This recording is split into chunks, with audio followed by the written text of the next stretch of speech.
Today on Inspired Coach Podcast, we are talking about how to become an anti-capitalist coach. And our guest in this inspirational interview ahead is truly inspirational, and I know that you're going to learn so much from her. It's Stephanie Mackinnon. Stephanie is a certified life and liberatory leadership coach with an MA in adult education and more than a decade's experience of community facilitation. Stephanie supports changemakers and business owners to resist capitalism's oppressive impacts, reclaim joy, and create more accessible and socially just businesses. Stephanie's work invites curiosity, compassion, and imperfect action aligned with values that move us towards the world we want to live in and a future that we can believe in. Originally from Atlantic Canada, Stephanie now lives in the west of Ireland, and outside her work, she finds grounding and inspiration by the ocean, which connects her two homes. In this interview ahead, I think you are going to learn, as I did, some really surprising insights about capitalism. And first of all, what it actually is, the fact that it involves so much more than just money, that it's not about being anti-money in any way, and also the impact that it can have on us as coaches that we may not even necessarily realize is happening. This is an incredibly important and empowering interview if you are a coach that, regardless of anything that you may think about capitalism, or if it's even on your mind, to want or desire to become more anti-capitalist in your approach to your work is just simply revelatory from the perspective of things such as hustle culture, the demands of perfectionism, unraveling messages as a coach that we must have everything figured out all the time. Stephanie is truly inspirational, and I know you're going to get so much out of this interview ahead. Stephanie Mackinnon, all the way from Canada via Ireland. No, it is all the way from Ireland via Canada, the other way around. Welcome to Inspired Coach Podcast. I'm incredibly excited to have you on as our guest today. Thank you so much, Julie. It's an absolute joy to be here. Stephanie, we are here today to talk about becoming an anti-capitalist coach. And we are going to dive straight in because this is an incredibly important topic that we literally could have an entire show on, like as in not just one episode, but an entire podcast on. And we've got to get straight to the heart of it. And this is where I'd like to begin today. When many people think about capitalism, it's understandable because it has its roots in money and financial exchange, that they can make the assumption that the impacts of capitalism in our lives and in our businesses as service-based business owners is really only about money. But in fact, the oppressive system of capitalism extends well beyond that, doesn't it? I would love for you to tell us a bit more about that so we can see this in a much more macro, bigger picture way. Yeah, thank you so much, Julie. I think the first thing I want to name is that it isn't just about money. Like, we all need money to survive in the world we live in. So let me be very clear from the onset that I am not anti-money. What the simplest way is that I can describe capitalism is an unequal relationship around money. So it's an unequal dynamic where one person is benefiting in a disproportionate way and they're actually taking from someone else. But the far-reaching tentacles of this dynamic is what makes this work so interesting. It's what means I would argue everyone is affected by it, and would completely agree with you that this could be, maybe this is my hint to someday start a podcast. But the justifications for this unequal relationship are what makes capitalism show up in every area of our lives. Racism becomes a justification for this. All of the isms, every single ism you can think of, is connected in because it seeks to justify that one group, one person, one type of people, one identifying group should be benefiting from, should be disproportionately benefiting from the world we live in.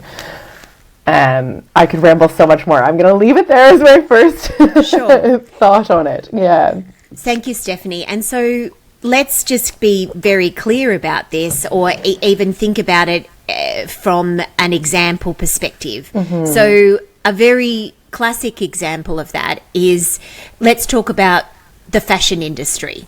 Yes. Right? Mm-hmm. Incredibly exploitative. Incredibly biased and beneficial in most instances towards white people, mm-hmm. and disproportionately exploitive towards people of colour. Mm-hmm. That's an example of that, isn't it? Yeah, and that is an outsourcing of labor. So that's paying somebody less in a country where you can get away with it, so that the person who's creating the goods, the services, the fashion products in this instance is making more money. But I think it trickles into, that's one that everyone's like, yeah, we know that's bad. We shouldn't buy from somewhere where there's sweatshop labor. But how does that actually affect my day-to-day life? Exactly. Yeah. and this is where we're getting to the through line, because there will be potentially, as I'm going to mention in my intro, or, I spoke about in my intro to this episode, that people may be thinking, well, I don't do that, or I don't want that. That's not a part of the world that I want to contribute to. I don't want to be exploitative in that way. So what does this then have to do with me as a coach serving my clients? Because I'm not exploiting my clients, Stephanie. And so tell me, where does this have anything to do with me? So I think a really practical example that anyone who's ever had a job can relate to is unpaid overtime, and how normalized it actually is in our day-to-day lives. And it comes into this idea that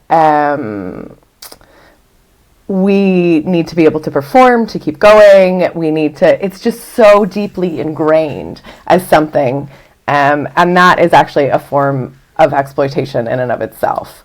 But it then gets even more interesting when it's connected into the urgency, the perfectionism, the scarcity, the hyper-productivity that we find our meaning in.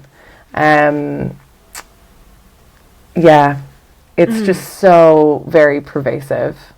Okay, well, let's talk about those things more, because those are the sort of things, the perfectionism, hyper-productivity, that's, I guess, the apex of what I'm talking about here, is that I think that a lot of people assume that, well, because I don't believe in that capitalist exploitation, this doesn't have anything to do with me as a coach, as a business owner. And that's really where I want to get specific about today.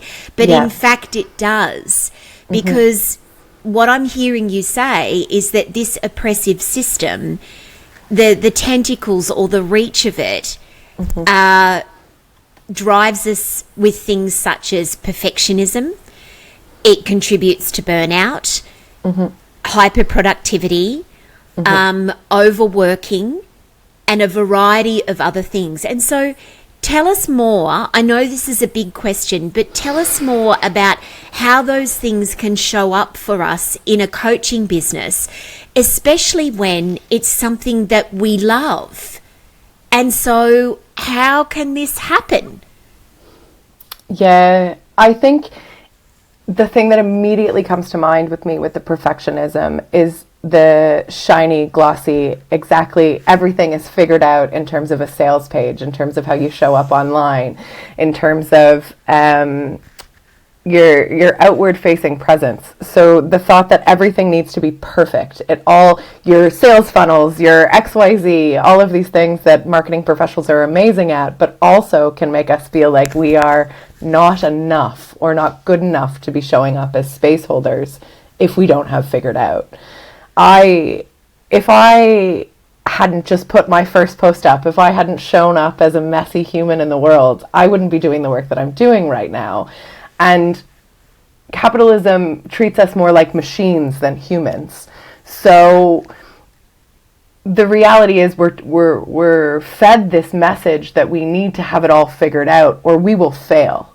There is a real sense of scarcity built into capitalism.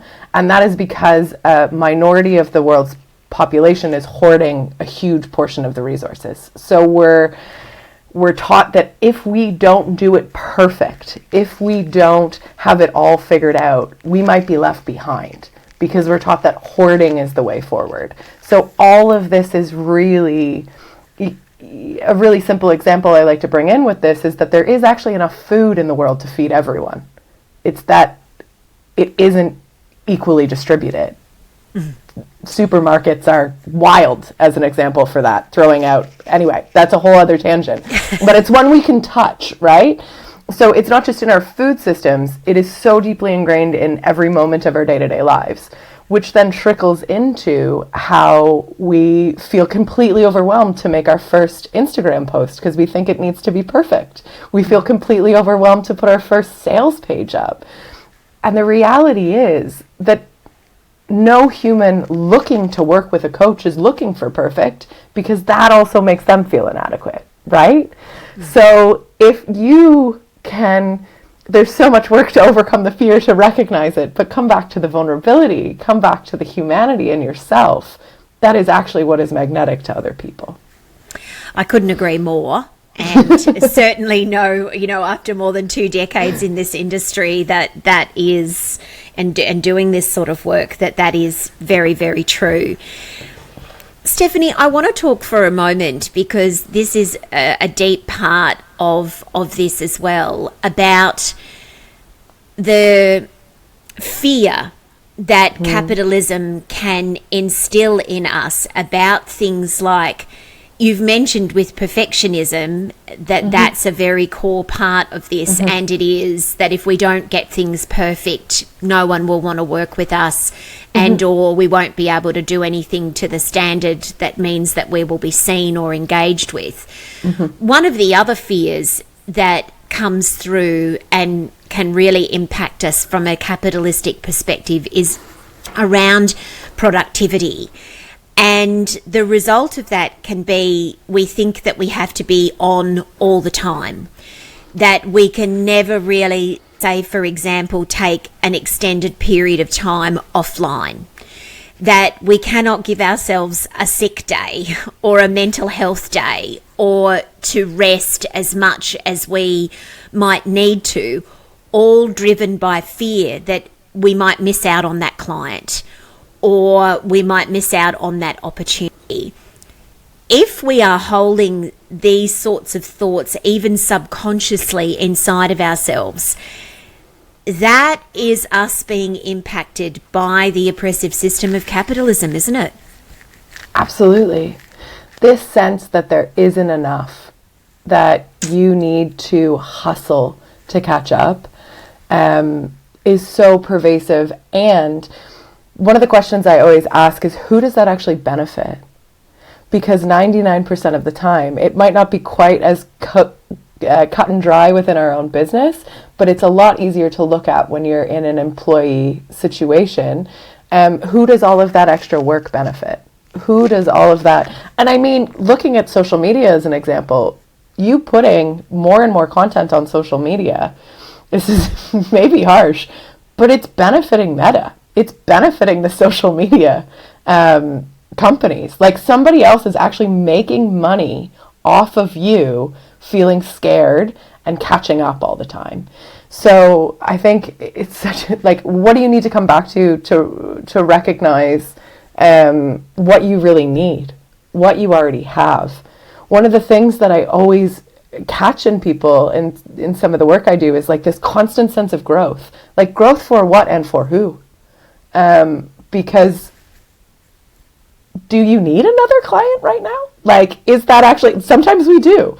Do we need to build a new program because somebody online told me that that is the best way to do it? Do I need a new sales funnel because it will make me look more X, Y, and Z? Coming back to what you actually need and what money you actually need too, I think is really important. I know a lot of people who are anti-capitalist might not actually talk about that, but like we do, we still need money. But how much? Are you chasing a certain amount in a month because somebody told you that that's what success is? Or is it actually what you want your day-to-day life to look like? Like, is it the amount that supports you? You know, that is such a good question. Like, it's a really basic, straightforward question, but it's one I think that many people in business are not asking themselves. And a lot of it is, I think, driven by what we are seeing, reading, listening to, watching, being influenced by. And I think it comes from bigger scale things and also industry specific things. So for example, I can see a news report here in Australia, and I know that it would be the same in many other countries, if not most other countries around the world, that is just filled with shock and horror about the fact that economic growth in this country might only have risen by, I don't know, like 0.2%, whereas in the last quarter or the last year, it was 0.3, 0.7. And this is being spoken about in horrendous terms as like what this may mean, and, you know, we're not growing and all of those sorts of things. And so we take those things on board and think, well, if I'm not growing and if I'm not making more and more and more money, there must be something wrong with my business. This also filters into, and this began many, many years ago, where I think an arbitrary yardstick of financial success was you had to have a six-figure business. All of a sudden, people started talking about, this started about 10 years ago, about a decade ago, people started talking about this magic number of 6 figures a year. And if you made that, that was the pillar of success. Who the F ever started that? Like, I don't know. Now, of course, it's 7 figures. A decade later, it's 7, right? That's where we're shooting for. But it's like, whose measure is that? And what is it? What does it serve? Like, what does it serve?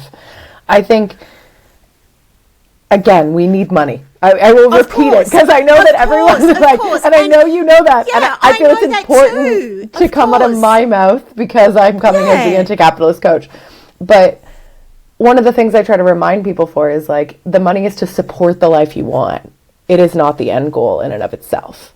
So if you hit the 7 figures, but you are burnt out, like have no connections in your life anymore because all you've been doing is working. Like, what is your quality of life if you've hit that, but nothing else, like you've let everything else drop as a result? So for what? For what? Like, what is the dream and how can you support yourself to get there?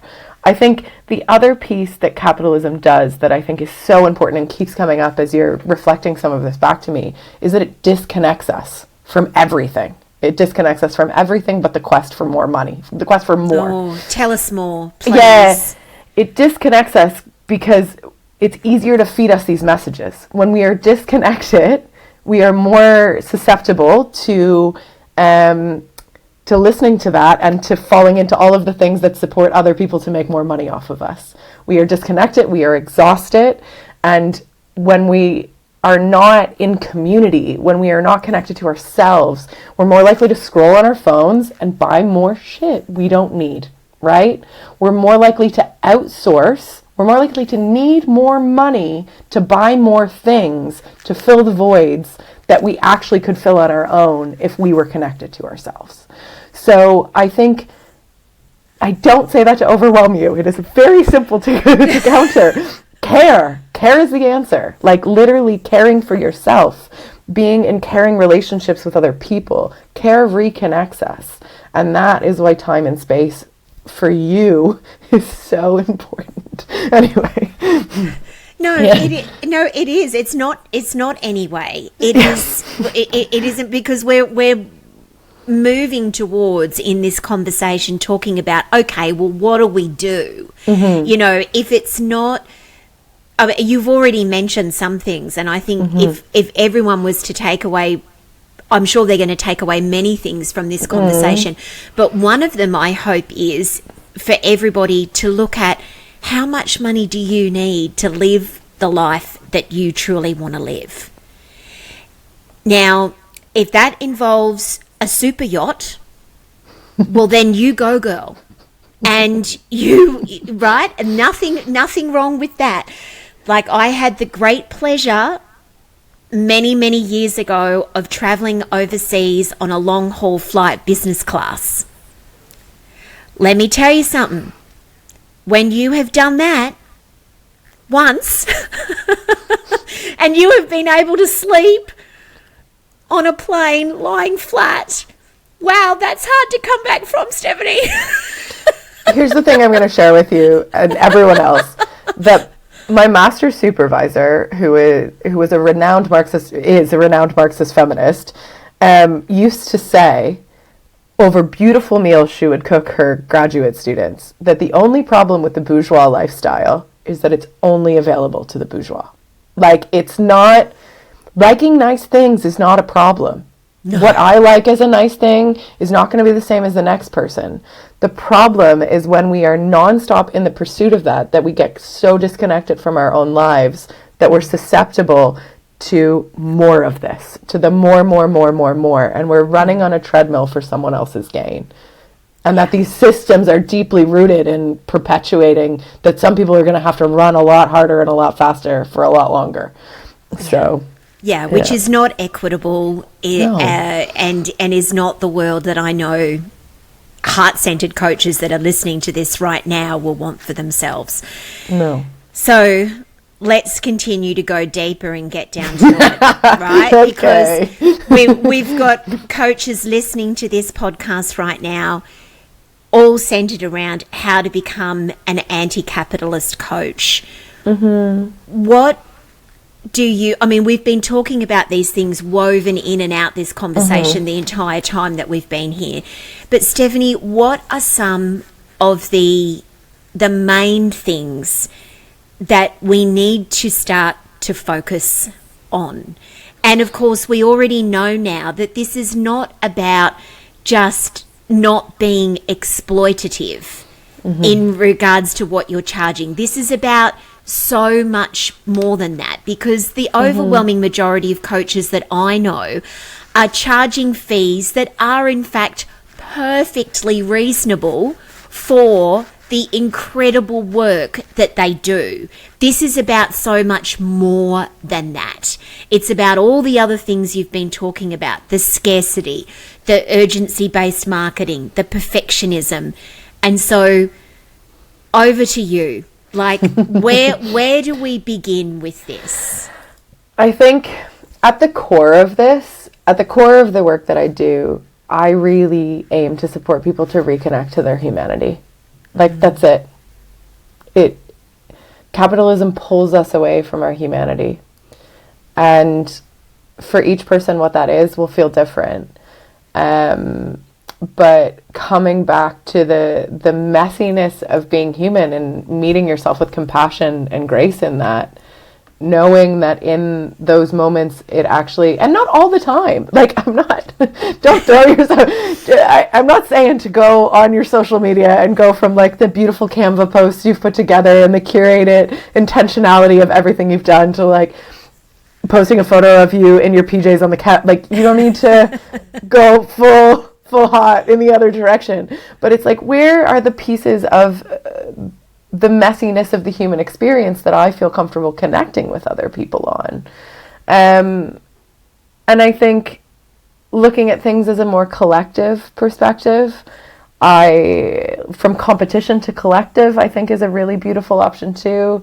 I recently shared, Karen Mary Johnson and I just put a beautiful program on. We just finished last week, called Impact. And that was born out of the fact that I saw Karen did a presentation at one of the BICA Inspiration Days on how to use your business as a vehicle for change. And I was like, oh my goodness, amazing. I need to know this woman. So I sent her a message, and I'm looking at it now as we were going through this course together. I realized, I was like, oh, this is it. That's me embodying the from competition to like collaboration, right? So instead of being like, oh my goodness, Karen's also talking about these things that I want to talk about, I had a conversation with her and was like, hey, will we chat? We clearly are interested in the same things. And there was a natural process that unfolded, and we had a course together, you know? Yeah. So it just, I think for each person, there's something different that can stand out in that, but coming back to the humanity in things and questioning. So humanity, care, bringing care for yourself and others into everything, and not over caring, not a unboundaried, I need to define myself by how I care for others caring, because that's also coming from a place of capitalism, of making up for the inadequacies of the world that we live in and putting it on you instead of the systems of support that are meant to be around us. Humanity, care, and then curiosity. Julie, getting curious. Anytime you catch yourself in the urgency, who is it for? Who is this benefiting? Is it moving me towards something I need, or is it from a place of scarcity? Let's talk about urgency and scarcity just a little bit more before we begin to wrap up, Stephanie, because from a front-facing perspective, this is probably, I'm going to go out there, and because it's just my opinion, it's not a fact, it's just what I'm sharing as my opinion, that I believe is the most marked capitalist nature of this industry. And that is coaches, business owners, service-based business owners that are out there engaging in scarcity, pain point pushing, urgent marketing. So in other words, they're marketing from a very, very capitalist lens, whether they realize it or not. I think some do, and I think others don't. I think they have just fallen into it from just the wider influence around them, and have probably been taught by somebody that this is the way to do it, this is the way to grow, this is the way to make money. What do we do about that? I mean, even if we're not doing it ourselves, but we can see it out there, and I certainly can, I come from the perspective that I want to talk about those things, to try and help people be educated about them, particularly people who may be buying them, which could be other coaches, because there's a lot of selling by coaches to other coaches that's happening out there.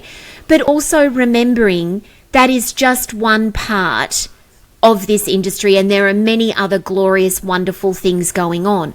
But if we don't speak to the stuff that's not great, then really we're just being a part of the problem. Yeah. I think one of the things that comes up for me as you start speaking about this is that it's a wider societal problem. So I think situating it in the moment of what I consider to be late stage capitalism, and I use that term as a hope in recognizing that capitalism is not inevitable. This is a system created by humans. It's kind of made up, like, to be honest, it's made up in a way that it's not real, like the rain falling or the earth beneath our feet. It's made up in that sense that, like, it is not inevitable, but it's real in that we're all living within it. So it's this imagined thing that we're all playing into because we have to, from a place of survival. Anyway, I believe a lot of it is coming to a peak of intensity because it's no longer working for the majority. And in that's why late stage capitalism, in that it's, whether it's in our lifetime or not, there was something before it and there will be something after it. And with this intensification, a lot of work actually looks at, after the financial crash of 2008, there was a huge pullback in social welfare supports. There were huge cuts in everything. Education, healthcare, community, everything got pulled back in most parts of the world. I don't know the Australian context as well, but you're nodding. Oh yeah. Yeah. And in that shift into the beginnings of this current moment of intensification of late stage capitalism, it created more of a sense of scarcity. And with that intensification of a sense of scarcity comes the intensification of urgency. So I don't say that to defend people who are marketing in that way by any stretch of the imagination, but I think it's interesting to situate it in the context within which we're living. And it is because not only is there an imagined sense that there isn't as much, it has been slashed. Banks were bailed out while people living on social welfare were cut, their payments were cut. Well, there was a clear prioritization of financial institutions over people. And in that, some people were actually left behind. So that is where that heightened sense of urgency creeps into everything in our day-to-day lives. So knowing that that is actually what we're playing into when we are marketing in that way is just, I don't know, it makes me feel pretty yucky in the pit of my stomach, for lack of a better word. For sure. It's really sobering to think about it within the bigger picture like that. Is like, what am I perpetuating here? What am I being a part of? If I'm trying to create a legacy here of beautiful thought leadership-based work for my particular passion area of coaching, whether that be with parents or young people or whatever, spiritual leaders, whatever it is that's calling your heart, when you think about it, marketing in that way and where that's coming from and how it's situated within the broader zeitgeist, of the world, well, it really is cause for pause, or at least it should be. Yeah. And I think naming that someone is not doing it on purpose. Like, I don't want to create a sense of urgency. I want you to do this on the time that feels right for you. And it can be hard to do that when all we've ever known is the other way, especially if folks are coming from previous corporate work. The sense of urgency in those spaces, because there's X amount of money on the line. There's, whatever the rationale is in the spaces, and it's entire cultures of work, right? So going kindly and gently on yourself, but then also how do you bring that care, that kindness, that gentleness into how you're inviting people to work with you, into human to human connection. Yeah. And that is a hugely significant part for anybody out there that is listening to this right now. If you consider yourself to be a heart-centered business owner and a heart-centered coach, which I think everybody who trains with us at least does, but of course there are many other people besides just Beautiful You coaches who listen to this podcast, is to really think about that and to look at how you are inviting people into your work. Is there, do you need to consciously look at that and think, is there any shame potentially in the way that in the language that you're using? Are you giving people 2.5 days to make a decision that costs thousands of dollars? Is that urgency present? Of course, there are things that have time frames and timelines. Nobody is saying that that's not a part of the way we need to do business. Of course there is. Programs have to start. Things have to begin in certain time frames, but we know that what we mean by this, is like really looking at, well, how relaxed are you making people feel? How are you supporting them to be authentic in their decision making rather than rushed or hurried? There's a lot to consider here, but even just doing those things and coming back to your care and humanity, it can make a huge difference, can't it, Stephanie? Massive difference. And I think as you were talking about that, it's like I went so far the other way with some launches that I was like, I don't want to put time on people, like that. I then was neglecting my own needs. Like, I couldn't show up online to promote what I was doing for that long. So it was like 6-week window at one point for something that, anyway, whatever that's not the point. 6 weeks could be fine for exactly what you're doing. Yeah. But it was, I had to have a coach be like, well, wait, does that work for you? So there's a balance in it all. It's not forgetting yourself for someone else, but also, I will never forget, Julie, when I had my conversation with you before I opted to join Beautiful You. I can't remember the exact language you used, but it might have been like, I trust you'll know what's best for you, so I recommend you sleep on this. And if it still feels great tomorrow, we'd love to have you join. And I was like, I don't have to, on a call, give someone a reason why that very ingrained fear of, oh my God, what if I don't want to do it? And just making just genuinely that you needed time to think about. Totally, yeah. Like, instead of being forced into making a decision on the spot. Mm-hmm. And we know that there are some service-based business owners out there that do this. I personally, just even for me as a human being, absolutely hate that. Avoid anybody where I think that may happen to me. And so why would I do it to someone else? And it's certainly not the way that we train people here at Beautiful You to get clients. There is no good reason that is ethical and sound that anybody should be forced into making a decision about enrolling or engaging in anything on the spot when they are live on a call with someone. If you can't afford someone some space and time, even 24, 48 hours or more to think about that, depending upon when something starts, then there is something very, very wrong that is going on there. And that is a part of this unraveling and looking at this. People should not be pushed or forced into making quick decisions like that, because guess what, everyone, that's when you get people in your programs or clients that are not fully regulated. They're not actually a genuine full yes. They're stepping into something more often than not because they are afraid that they're going to miss out. They're afraid they're going to disappoint you. They're afraid that if they don't say yes, that means that there's something wrong with them.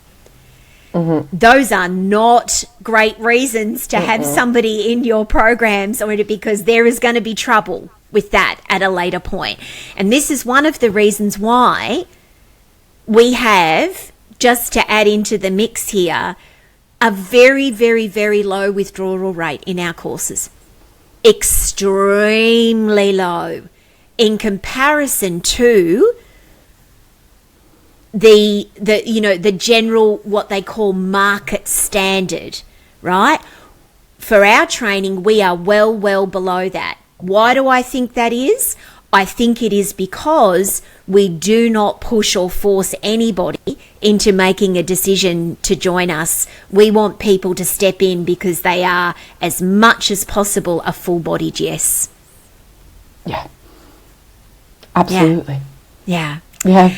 Oh, Stephanie, we have gone over time. I am grateful to you. You know, usually our episodes are, we can just keep talking and talking and talking because there's just so much here. But you have just given everyone so many wonderful things to ponder and think about for themselves. And I think the primary one really, and this just comes through so beautifully in who you are as a human being, and all of your work is about how can you keep returning to your own care and humanity, because in doing that, that is the foundation of being an anti-capitalist coach.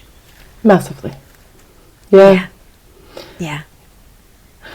And I think, I know we're over, but I'm just going to add okay. one last Please, thing. go for it. I'm in the midst of putting together resources, like a resource list, books, podcasts, movies. And one of the things that I have prioritized in that is also people who lean into hope and imagining. I think that when we're disconnected, exhausted, outsourcing our care, outsourcing our humanity in a capitalist system, it's really hard to feel any sense of hope that better is possible. And it's really hard to imagine other ways of being in our individual lives, in our communities, in our wider world. And one of the reasons I do this work is that in reconnecting us to our humanity, I feel an immense sense of hope that better is possible. That this isn't it. Like, we all deserve so much more. So I couldn't think of a more beautiful, poignant and hopeful place for us to finish this interview than on that very thing. Stephanie, thank you for your leadership. Thank you for the liberation that runs through everything that you do. May that hope and that dream for us all be a reality one day. Thank you so much for being with us today. My absolute pleasure. Thank you, Julie.